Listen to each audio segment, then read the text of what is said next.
자, 2010년 입법고시 문제를 같이 보시죠. 1번 문제가 조금 까다로웠고요. 나머지 문제들은 되게 쉬웠어요. 되게 쉬웠고, 오늘 이제 설명드린 거 또 겹치는 부분도 조금 있고요. 자, 2010년 입법고시의 특징 중에 하나는 문제 초반부에 그 강조 표시를 하면서 이런 서술을 깔아줍니다.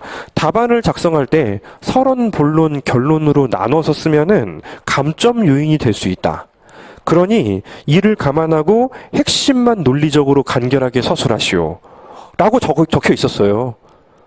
거짓말인 것 같으면은 기출 한번 다운받아 보세요. 실제로 그렇게 적어놨습니다. 이때는 사실 상당히 임팩트가 있는 이제 훈계였던 것 같습니다. 아니 누가 서론 본론 결론으로 써? 오해의 소지가 있어요. 누가 경쟁 다 봤을 때 서론 본론 씁니까? 서론 1번 문제 쓰면서 과연 이런 상황에서 우리나라의 가게와 기업들은 어떤 타격을 받을 것인가? 현재 우리나라 이렇게 안 쓰잖아요. 논술 과목처럼 안 쓰잖아요. 그러니까 실제로 그 문구 때문에 오해의 소지가 있는 게 목차가 그냥 하나도 없어져. 내 답안에 그냥 핵심만 담으라는 거니까 이제 학부 기말고사 같은 느낌으로 핵심만 담는 거예요. 그렇게까지 간결하게 하라는 건 아니었어. 우리가 준비하는 시험 지금 제가 코멘트 달아놓는 목차 설정이잖아요. 이거 자체가 간결한 거예요. 서론 쓰고 논문처럼 쓰지 않잖아요. 실제로 그런 문구를 달았기 때문에 두 가지 의미를 부여하면 돼요. 장황할 필요가 없구나. 핵심만 담으면 되고, 이제 길게 적는 게 아니고, 이제 쓸데없는 말 적지 말고, 문제에서 물어본 것만 적으라는 거구나. 그 정도로 캐치하시면 되고요. 지금까지 우리가 설정하고 있는 기본적인 목차는 절대 서론, 본론, 결론이 아닙니다. 따라서, 지금까지 해왔던 대로 진행하시면 되는, 그 정도로 받아들이시면 돼요. 이제 거기가 중요한 거죠. 장황하지 말자. 물어보지 않은 거를 풀어 쓰지 말자. 문제에서 이야기도 없는데 갑자기 현실을 우리나라의 대출 규제 이런 사례를 적어서 어디다 씁니까? 문제에서 물어본 것만 쓰자라는 거예요. 무수히 많은 동질적인 기업, 완전 경쟁이죠. 소비자들도 많은 것 같습니다. 한 기간만 존재하기 때문에, 하마터면 2기간 모형이었으면은, 이제 눈물 좀 날 뻔했는데 다행이고요. 그 문제가 길고 복잡하지만 실제로는 생각보다 어렵진 않아요. 문제가 길고 복잡하지만 실제로 생각보다는 그렇게 어렵지가 않았던 그런 문제 유형이라고 보시면 되겠는데요. 자, 우선적으로 첫 번째는 그 효용극대화 상태를 보이라는 거잖아요. 효용극대화 상태를 보이라는 것인데 문제에 주어진 상황은 여러분들이 읽고 오셨을 것이고, 자, 그런 상황들을 염두에 두고 문제에서 어떤 상황을 질문하는지를 이제 파악을 내리실 때에는 일단 그림부터 먼저 생각해 볼 수가 있어요. 여가소득 평면에서 효용함수를 줬죠. 아주 디테일하게 줬습니다. 효용함수를 이제 아주 디테일하게 줬고, 이제 그리고 이제 생산함수도 이제 두 번째 문제쯤 갔을 땐 디테일하게 줬는데 1번에서 준 건 아니에요. 1번에서 준 건 아니다 보니 따라서 이 사람이 어떤 예산의 직면에 있는지를 찾아주셔야 되겠는데, 보통은 이제 이렇게 LM 평면에서 보통 그림을 그리잖아요. 이제 초기에 가지고 있는 게 정부가 준 게 아니고 비근로소득입니다. 비근로소득 파일을 가지고 있고, 이제 임금률 고려해서 쭉 올라가는데 보통은 이제 소득으로 공부하지만 소비로 적어도 상관없다고 했죠. 자, L, M 평면에서 효용극대화를 추구하는 걸 그림으로 보이라는 건 아주 쉬운 문제라고 볼 수가 있겠고요. 두 번째, 생산함수에서 역시 마찬가지로 이렇게 한계 생산성이 체감하는 형태를 전제한다고 되어 있기 때문에 따라서 이제 이윤국대화를 달성하는 노동 투입량 자체를 사실은 여기 아래쪽에서 MPN에 근거할 것이고, 그래서 대입하면은 여기 MPN 기준으로 생산량이 달성되고 있을 것이다. 이렇게 찾아가시면 될 것 같습니다. 그래서 1번 자체는 수식을 간단하게 보이시는 게 먼저인 것 같아요. 첫 번째는 이제 한계 효용, 그러니까 MRS하고 W하고 일치하는 점을 수식으로 보이면서 그게 여기입니다 하시면 될 것 같고요. 두 번째는 이제 경쟁이기 때문에 한계 생산력설 가정하시고 1차 동차함수 가정하시고, 따라서 한계 생산성 기준으로 이제 그게 W하고 일치하는 점에서 균형이 달성될 수 있다라는 요 정도 그래프를 그려주시면 될 것 같습니다. W, N, 그리고 균형 달성되고 있는 상태. 자, 두 번째부터는 이제 계산을 할 수 있는 타입의 문제가 되었는데, 이제 이것도 제가 이제 곰곰이 이제 이제 고민을 해요. 어떤 식으로 서술을 해야지 적당한 시간에 적당히 전달해 드릴 수 있을까에 대해서 고민하는데요. 칠판에 줄줄이 적기에는 또 너무 긴 것 같습니다. 일단은 핵심 중심으로 해설지를 보시면서 말씀을 드릴 것인데요. 일단은 일반 균형을 물어봤어요. 일반 균형에서 소비, 노동, 임금, 생산성, 이윤까지 물어봤고, 일반 균형에서 자원 배분이 사회적으로 최적임을 보이는 것까지 물어봤잖아요. 따라서 첫 번째 목차는 제 생각에는 일반 균형이 무엇인지에 대해서 간단하게 정리하고 출발하는 것은 조금 필요해 보입니다. 어떠한 시장에서도 초과 수요, 초과 공급이 존재하지 않고 이윤극대화 만족하고 효용극대화를 만족하고 있는 상태를 말하는 것이죠. 따라서 일반 균형을 간단하게 보이는 것이 첫 번째이고요. 순서는 별로 상관없습니다. 노동시장을 먼저 보이는 게 저는 좋다고 판단했어요. 노동시장에서 현재 L, C라는 부분의 효용극대화를 수식 출발점으로 잡아줄 수 있기 때문인데요. 따라서 두 번째는 제가 노동시장을 먼저 정돈을 했습니다. 근데 막상 꺼내놓고 해설지 그 이상은 없어요. MRS 이제 함수를 줬기 때문에 MRS L, C는 W여야 하는 거죠. 따라서 이제 MRS 이제 L분의 C가 MRS LC가 되는 것이고 W와 일치해야 한다가 1개 조건이 되는 것입니다. 앞쪽에선 수식만 적어놨으니 재차 여기 맥스 적을 필요 없어요. 바로 그냥 갖다 쓰시면 되는데요. 이를 예산 제한식에 대입해서 여가는 1- 노동 공급량이기 때문에 노동 공급 곡선 도출하는 거 가능하게 되는 거죠. 그죠? 따라서 여가량 함수에 집어넣습니다. 예산선 함수에 집어넣으면 C는 W의 1- L 플러스 파이이기 때문에 이 전제 조건을 여기에 때려박고 소비 함수 끌어낼 수 있고 L 함수도 끌어낼 수가 있습니다. 근데 L 함수를 끌어내면 그게 바로 노동 공급 1- L로 나타낼 수 있는 근거가 되기 때문에 그거를 조금은 복잡해 보이지만 정돈한 것이 이제 설문이해 해결 제일 아래쪽에 위치하는 그 이제 함수 형태가 되는 거죠. 노동 수요 곡선은 더 쉬워. 노동 수요 곡선은 한계 생산성을 도출하면 그만이기 때문에 W는 NPN 따라서 문제에서 4루트 N 적혀 있기 때문에 루트 N분의 2 하시면 될 것 같습니다. 따라서 노동 수요 곡선 정돈하면은 이제 W의 함수로 나타낼 수가 있고요. 됐네요. 노동 공급 곡선도 W의 함수, 노동 수요 곡선도 W의 함수. 이게 좀 단순한 수식은 아니지만 그래도 엄청 복잡한 건 아니니까요. 이제 그 중간쯤에 나와 있는 것처럼 W 교점도 구할 수 있고 균형 노동량도 3분의 1 구할 수 있고 이윤도 이제 다시 수식에 대입해서 계산을 하실 수 있겠습니다. 노동시장에서 이윤극대화를 달성하고 노동자들도 임금 받고 초과 수요, 초과 공급 없는 상태 보이면 그만인 거예요. 두 번째 이제 노동시장에 대해서 이야기를 했으면은 세 번째는 생산물 시장에 대해서 정돈을 할 필요가 있겠습니다. 생산물 시장에서는 어떤 균형이 달성될 것인지에 대해서 이제 수요와 공급이 일치한다. 수요와 공급이 일치한다라고 보셔야 되겠는데 무수히 많은 소비자와 무수히 많은 동질적인 기업을 가정했다라면은 이제 무수히 많다라는 게 애매할 수는 있어요. 무수히 많아서 10억. 무수히 많은 겁니까? 10억인 거죠. 그죠? 따라서 무한대끼리 비교가 불가능하다라는 가정하에서는 개인의 소비량이 개인 기준으로 이제 기업 하나가 만드는 양하고 일치한다라고 전제하는 것이 기본적인 출발점이 됩니다. 왜요? 기업이 하나씩 노동자들이 그 기업 하나씩 보유하고 있어요. 그러니까 기업 하나로부터 버는 돈과 기업 하나로부터 내가 이제 쓰는 돈이 일치한다로 전개하셔도 괜찮죠. 그죠? 따라서 이제 무수히 많은 소비자들이 얼마만큼 쓸 것인가 하면은 소비 함수를 그대로 갖다 쓰면 되는 거예요. 맞죠? 얼마만큼 쓸 것입니까? 얼마만큼 소비할 것입니까? 소비 함수는 이미 앞쪽에서 도출을 해놨죠? 그죠? C는 2분의 W 플러스 파이라고 정리를 해놨지 않습니까? 그게 바로 수요 함수가 되는 것이고요. 노동 공급 곡선은 생산 함수를 그대로 쓰면 됩니다. 생산 함수를 그대로 쓰면은 이제 N이라는 조금 이상한 형태가 나타나기 때문에 이제 생산물 시장에서 균형이 달성될 수 있는 균형을 W로 찾은지, 또 일하는 사람 숫자를 찾았는지를 이제 체크만 하시면 되는 거라고요. 따라서 생산물 시장에서의 QD라는 거는 소비입니다. 이미 이 안에 들어와 있는 복잡한 형태의 W, 이윤 다 구해놨기 때문에 대입하면은 얼마가 될지 구할 수 있고, 또 이쪽에 공급이라는 거는 만든 양입니다. 만든 양이기 때문에 이 역시 마찬가지로 대입하면은 얼마가 될지 찾을 수가 있고요. 양자가 일치하는 균형에서 노동시장 균형이 나타나는지를 증명만 하시면 될 것 같아요. 그리고 소비량 따지시면 되고, 대충 가격 같은 부분 안 물어봤지? 가격은 안 물어봤고요. 양자 일치하는 케이스를 보이면은 생산물 시장 정돈이 되는 겁니다. 따라서 이 문제는 사실 사실 난이도가 좀 있는 편이거든요. 생산물 시장부터 달려들면은 조금 어려워요. 불가능한 건 아니지만 노동 시장부터 출발시키는 게 기본적으로 문제풀이의 해법이라고 볼 수가 있습니다. 그리고 두 번째 문제가 아직도 안 끝났죠.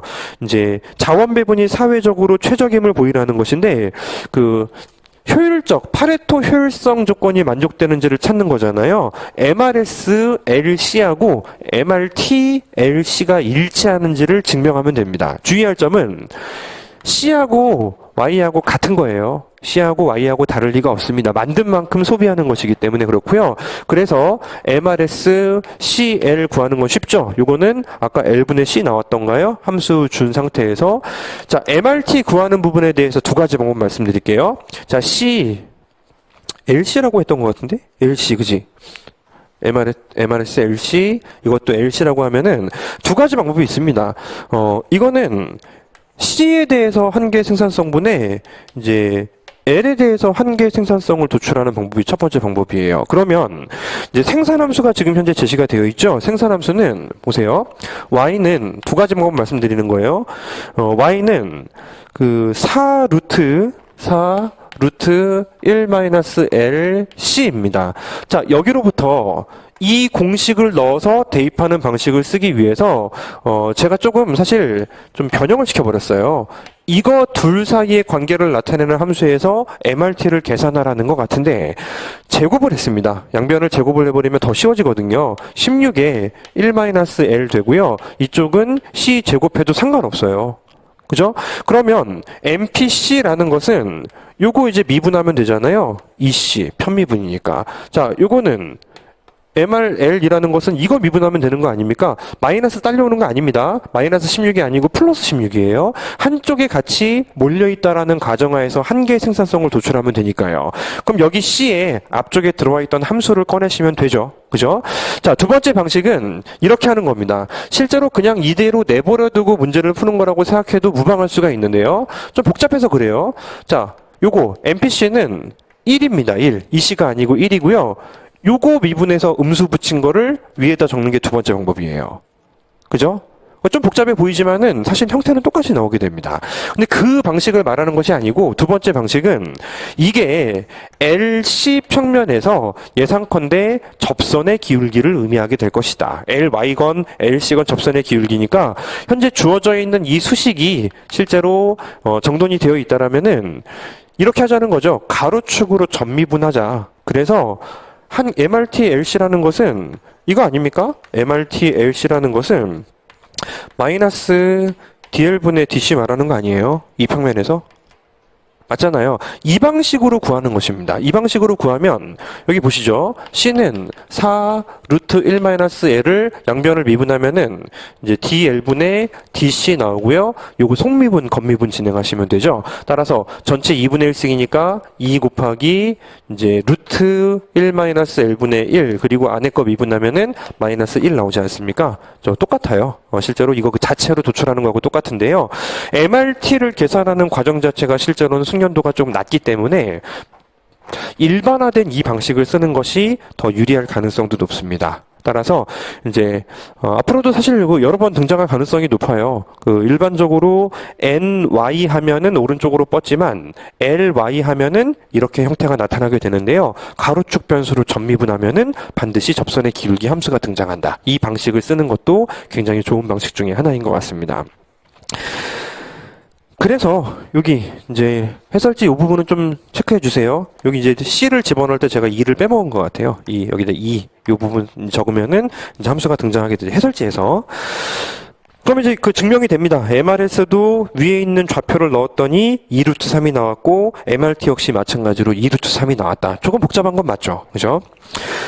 여기까지 해설하는 게 좀 가치가 있고요. 사실 설문삼의 해결은 사실 서술의 가치가 이렇게 좀 떨어지는 편이에요. 왜냐하면 노동소득에 대해서 T%의 소득세를 부과한다고 했으면은 이제 T%니까 이제 환산하면은 T 곱하기 0.01 이만큼 일단은 나의 임금에서 빠지는 것이죠. 2%라면은 1-0.02 곱하기 이제 노동한 만큼이 바로 나의 임금이 되는 거잖아요. 따라서 일단은 위에서 W를 잔뜩 계산해 놨거든요. W를 미지수로 두고 계산해 놨는데 이 W라는 측면이 1 마이너스 0.01 곱하기 t 이렇게 바뀌는 형태로부터 실제로 다시 한번 도출하는 문제에 불과하기 때문에 이제 복잡해요. 굉장히 복잡하고 이상한 문자들이 자꾸 따라다닌단 말이에요. 그거를 제외하면은 방식 자체는 달라지지 않기 때문에 구태여 얘를 뭐 해설할 이유까지 있냐라는 생각이 듭니다.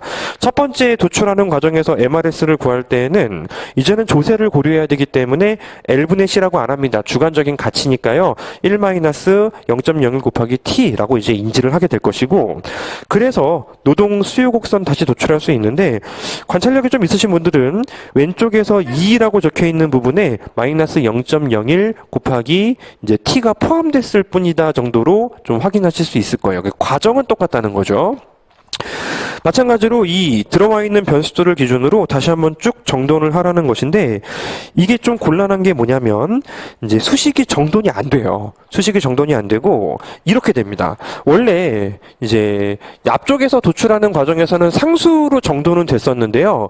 이게 1분의 3이라고 자리를 해야 되는 부분이 이제 이렇게 바뀝니다. 1 마이너스 0.01 곱하기 t, 위쪽도 3 마이너스 0.01 곱하기 t. 요게 대소 차이를 확인하는 것까지 요청을 한 거거든요. 여기서도 일정 크기를 빼고 여기서도 일정 크기를 뺐으면은 주는데 얘가 더 많이 주니까 전체는 늘어난다. 따라서 이제 그 안에 들어와 있는 그 복잡한 수치가 3보다 커지기 때문에 이제 소비, 생산량, 노동 이윤이 감소하고 임금이 상승하게 된다라는 케이스, 여기까지 증명하라는 것 같습니다. 따라서 제가 이제 말씀드린 것처럼 입법고시에서 좀 심하다 싶은 것들은 제가 이제 안 풀겠다라고 말씀을 드렸었는데, 여기서는 세 번째 문제까지 연습할 게 필요가 있냐라는 생각이 들긴 해요. 아주 의미가 없는 것은 아닙니다. 난이도가 좀 낮진 않기 때문에. 하지만 1번, 2번 정도는 이 기출 문제를 통해서도 여러분들이 2번 특히 2번 문제에서는 특히 기출 문제에서 이런 식으로 노동시장으로부터 자연스럽게 연결하는 타입이 특히 입법고시에 조금 많이 등장하거든요. 실제로 거기서 많이 등장할 수 있다는 것은 전형적인 타입의 문제의 하나가 된 것이고, 나중에 또 우리가 또 등장시킬 가능성이 높지 않냐. 두 번째 문제는 내가 풀어야지 시간 남으면 세 번째 문제도 어떻게 좀 비벼보지 않겠냐, 이런 그 아이디어를 좀 가지고요, 좀 숙지하시는 쪽을 목표로 잡아주시면 괜찮을 거라고 생각이 됩니다. 넘어가시고요. 이제 나머지 문제들은 금방 끝낼 수 있을 것 같아요. 이제 좀 오히려 좀 너무 쉬워가지고, 이제 실전에서도 이 정도의 난이도의 그 분량이면 2번, 3번 먼저 푸시고 1번 푸시는 거예요. 한국과 미국이 벌이는 비협조적 무역게임의 보수행렬 다음과 같이 표가 주어져 있고, 뭐 읽어오셨죠? 무관세, 관세, 무관세, 관세 설정할 수 있습니다. 자, 정말 빨리 해설할 수 있어요. 한국의 최적 대응을 구하고 왜 최적 대응인지 간략하게 설명하시오. 우월 전략이 있죠. 그죠? 상대가 미국이 무관세일 때는 4, 관세일 때는 2가 높으니까요. 관세를 취하는 것이 최적 대응이다라고 하시면 됩니다. 균형까지 찾으라는 건 이번에서 할 일이니까요. 한국 이야기만 하면 되는데요. 우월 전략이 존재하게 된다. 상대국의 어떤 전략에 대해서도 이제 관세를 때리는 것이 각각 2에서 4로, 1에서 2로 높은 보수를 보장하기 때문에 5점 배점 여유 있죠. 자, 두 번째, 이 게임의 내시 균형을 구하고 그것이 왜 내시 균형인지 간략하게 설명하시오. 미국도 그렇습니다. 미국도 똑같은 수식 구조를 가지고 있기 때문에 우월 전략이 있고요. 뭐 내시 균형에 포함되는데 심지어는 우월 전략 균형이죠. 우월 전략 균형이 둘 다 관세를 때리는 것이다. 내시 균형의 정의는 이탈 유인이 없는 균형인데 우월 전략을 이탈할 유인은 존재하지 않습니다. 따라서 폭넓은 의미지만 내시 균형이 성립되는 것도 맞죠. 그죠? 세 번째, 죄수들의 딜레마 관계를 보수행렬 숫자를 사용해 간략히 설명하시오. 뭐 어려울 거 뭐가 있어요? 둘 다 무관세를 때리면 3,3이 보수가 되기 때문에 우월 전략을 따라가다 보니 그 양쪽에서 다 최적을 달성할 수 있었던 걸 이제 놓쳐버리게 되는 것이 바로 용의자 또는 죄수의 딜레마라고 부르잖아요. 뭐 간단하게 핵심만 서술하라고 그 문제 도입부에 적어놨기 때문에 목차 없이 서술하면 될 것 같습니다. 네 번째, 이 게임이 일회성 게임으로 끝나지 않고 계속 반복될 때에는 어떤 변화가 가능한지 설명하시오. 숫자를 사용하지 않더라도, 수식을 사용하지 않더라도 보수행렬의 숫자를 논리적으로 설명하면 충분하다. 무슨 말인지 모르겠어요. 보수행렬의 숫자를 쓰려면 수식을 활용하는 것인데 지금 이건 저도 사실 진짜 무슨 말인지 모르겠습니다. 근데 이제 중요한 포인트가 있습니다. 반복 게임은 두 종류가 있어요. 유한 반복 게임이 있고 무한 반복 게임이 있습니다. 근데 계속 반복된다라고 이제 좀 모호하게 적혀 있는 건 맞아요. 계속 반복된다. 무한 반복 게임으로 보시는 게 낫지 않겠습니까? 계속 반복된다라는 개념 자체는 이제 무한반복 게임으로 이제 보는 것이 좀 타당하다고 판단이 되기 때문에, 따라서 이제 위에 있는 숫자를 이용해서 수식을 사용하지 말라는 거는 제 생각에는 이제 이자율로 현재 가치라는 수식을 안 써도 된다라는 이야기를 해주신 것 같아요. 근데 쓰지 말라고 했으면 안 쓰지, 사용하지 않더라도 했으면 써야지, 그지? 따라서 현재 가치 수치를 보여주면 됩니다. 협조하게 되면은 3이 쭉 지속되면서 현재 가치의 이윤이 나오는 것이고, 비협조 시에 이제 한번 틀어지면은 앞으로 영원히 이제 균형이 그 관세에서 유지가 될 거라고 전제하면은 4 초기의 달성, 그 다음부터 2가 영원히 지속됐을 때 현재 가치화 시키는 숫자가 등장하게 될 거 아니에요. 이제 비교를 위해서 간략하게 정돈을 해놨는데요. 네, 보시는 것처럼 아래 범위에 따라서 협조할 수도 있고 비협조할 수도 있다라는 개념이 되는데요. 사실 엄밀하게는 이제 한번 무관세를 하다가 혼자 관세했을 때 얼마만큼 적절하게 보복 조치를 취하는지가 실제로는 이자율의 범위를 조금 다르게 만들어주게 되는 거죠. 그죠? 다섯 번째, 그 한미 자유무역협정을 이 게임을 이용해 게임이론 관점에서 간략하게 설명하시오. 이것도 진짜 문제가 계속 이래요. 게임이론 관점을 벗어나서 신문기사 스타일로 쓰면 감점 처리됨. 근데 중요한 이야기입니다. 뭐 신문기사처럼 쓰면 진짜 감점돼요. 게임이론 선에서 이제 정리를 하셔야 되고요. 여러분들 답안에 진짜 많이 보여요. 모르는 문제다라고 판단했을 때 이제 적당히 이제 아는 범위에서 적어놓고 갑자기 논평을 하기 시작합니다.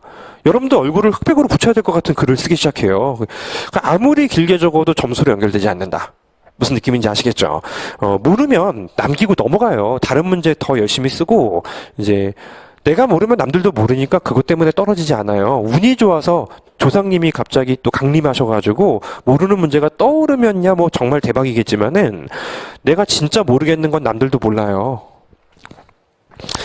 FTA는 양국이 무관세일 때 가장 후생이 극대화됨에도 불구하고 용의자의 딜레마 상황이 발생하는 것을 방지하기 위해서 WTO가 구속력을 보장해주고 법적 구속력을 보장해준 채로 이제 수단으로 작동되는 것이라는 거죠. 이게 만약에 이제 올해 내년에 나왔단 말이에요. 그랬더니 갑자기 지금 WTO에서 지금 현재 뭐 그 무역 분쟁 조정위원회 2명 은퇴하면 뭐 업무 마비 뭐 이런 이야기 있잖아요. 그런 걸 적으면 안 된다는 거지. 경제학 답안에 여러분들이 알고 있는 지식을 뽐내는 거는 경제학 답안에서 할 일이 아니에요. 여섯 번째, 마지노 베네핏 대통령은 워싱턴 포스트와의 인터뷰에서 이제 한미 FTA는 중국 변수를 염두에 둬야 한다라고 이야기했습니다. 숫자를 이제는 쓰지 말라고 했죠. 근데 약간 이제 문제의 그 세 번째 줄, 협조적 게임과 비협조적 게임의 차이를 염두에 두고 설명하라는 것입니다. 쓸말이 길지 않고 배점도 많지 않습니다.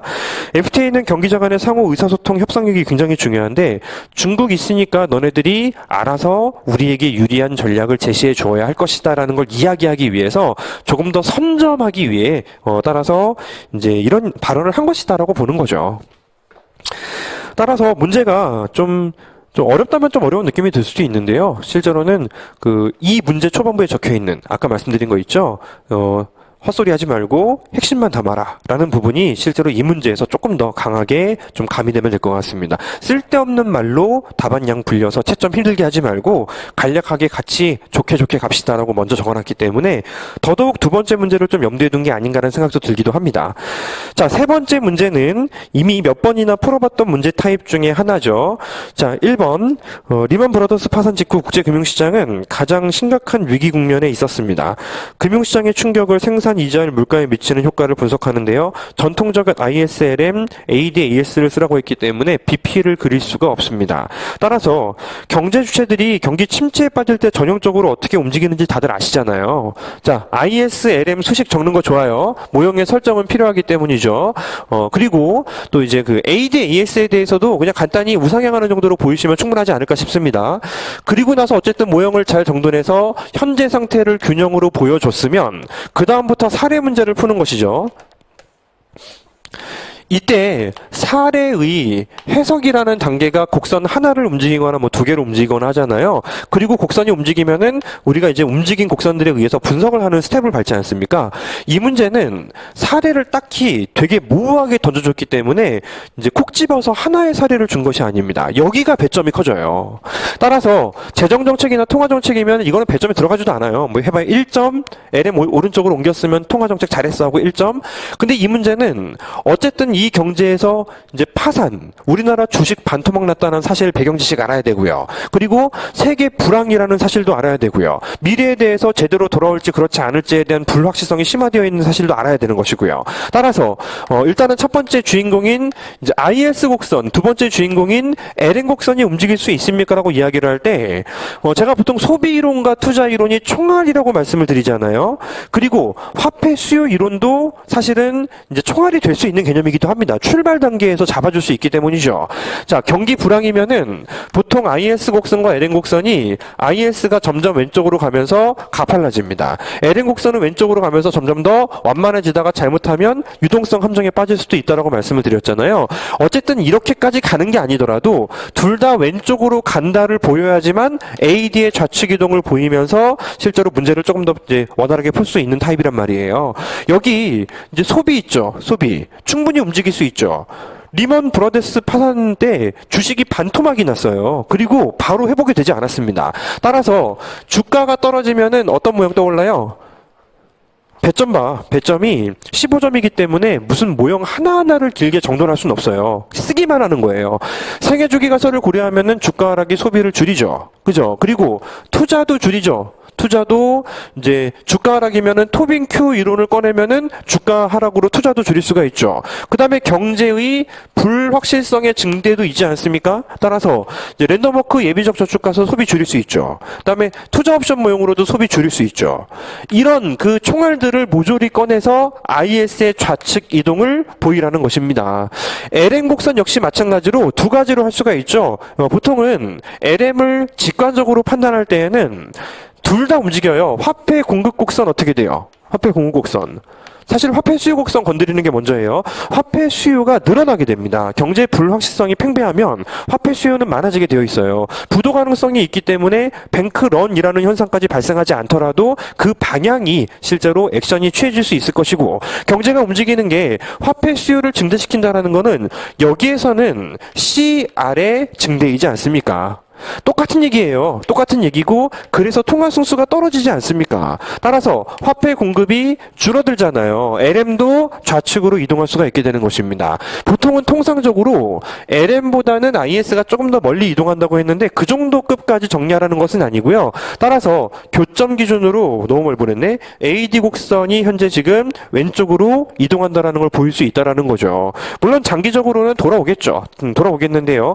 지금 이 문제의 뉘앙스를 놓고 봤을 때에는 이제 IS, LM 모형까지는 안 좋다까지 보시면 될 것 같고, 그 다음에 이제 그 AD, AS까지도 단기적으로 안 좋다까지만 보여도 충분할 것 같고요. 장기는 언급만 하면 될 것 같아요. 언젠가는 아마도 장기에서는 이제 원래 수준으로 잠재 생산량으로 돌아올 거라고 예상은 되지만 일단은 뭐 시기가 많이 걸릴 가능성도 높다. 뭐 이런 간단한 언급이면 될 것 같습니다. 두 번째, 이제 거시경제 정책을 공조해 오고 있는데요. 통화정책과 재정정책 중 각국 정책 공조가 더욱 필요한 정책은 무엇이냐? 이거 되게 쉽죠? 그죠? 아까 제가 5점이라서 아쉬워서 안 적어야 될지도 모르겠습니다라는 그래프를 15점이기 때문에 여기는 더더욱 그려주셔야 되겠죠. 따라서 전형적인 타입의 문제입니다. 확장적인 재정정책을 펼치면 눈으로 보세요. 많이 본 거니까. 왼쪽 그래프에 E0 보이세요? E0. 확장적 재정정책은 왼쪽 국가의 균형점을 E1으로 IS만 보내면서 우측 이동시키게 됩니다. 반대편에 위치한 국가보다 이자율이 높죠. 우리는 자본의 유입, 환율 하락, 따라서 경상수지가 악화되면서 IS가 조금 돌아오게 되고요. 반대편에 위치한 국가의 IS는 반대로 자국 환율 기준으로, 직접표시법 기준으로 환율이 오르기 때문에 경상수지가 개선되면서 경제 균형이 오른쪽으로 가죠. 따라서 재정지출은 우리가 증가시켜서 Y를 증가시키면 반대편 국가도 Y스타가 증가할 가능성이 높다라고 일반화시킬 수가 있어요. 그래서 얘는 일반적으로 정책 공조를 많이 필요로 하지 않는다라고 보통 기준을 짭니다. 근데 통화정책 아까 제가 긴축적으로 했더니 반대편 국가가 오른쪽으로 간 거고요. 지금은 확장적으로 했으면 반대편 국가의 Y스타는 줄어들겠죠. 그래서 이쪽이 정책 공조가 더 필요하다라고 보통 이야기를 합니다. 재정 지출이라는 것은 보통 다른 국가들도 관심을 갖고 있다면 다른 국가가 뭘 할지 알아요. 내부 시차가 긴 기간 동안에 어떤 그 내용들이 지금 안건으로 올라와 있고 내용이 이제 이루어지고 있는지를 뭐 우리가 이제 알 수 있는 정보 범위 이상으로 캐치를 하면서 준비를 할 여지가 있습니다. 근데 이제 보통은 이제 재정 정책은 이제 내부적으로 이제 무언가를 좀 많이 운영하는 정책이라서 뭐 아주 다른 국가들의 타격이 빠르지도 않고, 근데 통화 정책은 잘못하면 몰라요. 일반적으로 통화 정책은 이제 일반적으로 이제 웬만하면 정책 공조를 하는 게 좋다라는 거죠. 재정 정책을 펼치면은 이 국가의 금리가 올라가면서 실제로는 금융시장 쪽만 놓고 봤을 때에는 공조가 필요하기도 합니다. 금리가 올라갈 것 같으면 우리 유출되지 않도록 미리 이야기를 해달라고 말할 수도 있고요. 통화 정책은 오히려 금리만 놓고 봤을 때에는 금리가 떨어지는 정책이기 때문에 이제 주변국들에게 오히려 더 자본의 유입이 발생할 수도 있습니다. 단기적으로 놓고 봤을 때에는 뭐 괜찮은 것 같아 보이지만은 실제로는 조금 경제를 오히려 늘리는 게 아니고 단기적으로 제이커브 등에 의해서 위축될 수도 있고요. 그러니까 다양한 논점들을 적을 수 있어요. 다양한 논점들을 적을 수 있고요. 이제 소결을 한 번에 논점을 적시하는 건 힘들 것 같으니 1번 재정정책 일반적으로는 이렇게 오른쪽으로 다 보내기 때문에 우리가 힘들면 글로벌 동조화 시대에 다른 국가도 힘들다. 따라서 이제 좋아할 것이다. 공조를 많이 안 해도 괜찮을 것 같다. 이렇게 서술하시는 것이 기본적으로 좋을 것 같고요. 이제 거기에 더해서 다만 단기적으로 제이커브 등 또는 이제 미미한 환율 전가 등이 존재한다면 이런 부분들은 신흥 공업들에게는 약간 대비시킬 좀 여유도 좀 줘야 되지 않겠냐. 이런 서술도 진행할 수 있는 문제라고 볼 수 있겠습니다.